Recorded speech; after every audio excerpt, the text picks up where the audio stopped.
1999 کو ہنگری کے دارالخلافہ بڈاپسٹ میں ہونے والی سائنس سے متعلق عالمی فورم میں سائنس اور معاشرے سے وابستگی کے حوالے سے سفارشات پیش کی گئیں۔ اعلان کردہ اہداف کے اصول اور سفارشات پر عمل درآمد کا جائزہ لینے کے لیے ہر سال اس حوالے سے کانفرنس کے انعقاد کی توثیق کی گئی۔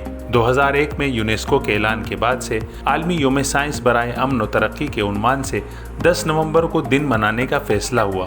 دنیا بھر میں سائنس کے لیے بہت سے ٹھوس منصوبے، پروگرام اور فنڈز طے کیے گئے۔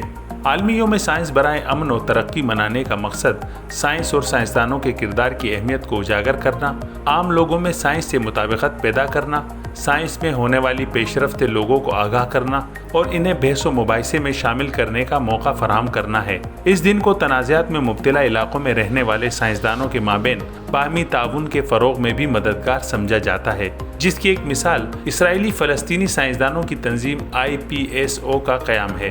عالمی یوم سائنس برائے امن و ترقی کا پہلا دن 10 نومبر 2002 کو یونیسکو کے زیر اہتمام منایا گیا۔ اس دن منعقدہ تقریبات میں سرکاری و غیر سرکاری تنظیمیں، یونیسکو کے نیشنل کمیشن، سائنسی اور تحقیقی ادارے، مختلف انجمنیں، میڈیا، سائنس کے اساتذہ اور اسکول کے بچے شریک ہوتے ہیں۔ اس سال اس دن کا عنوان عالمی وبا کووڈ-19 کے باعث عالمی وبائی بیماری سے نمٹنے میں سائنس کا کردار رکھا گیا ہے۔ اس حوالے سے آن لائن گول میز کانفرنس کا بھی اہتمام کیا گیا ہے۔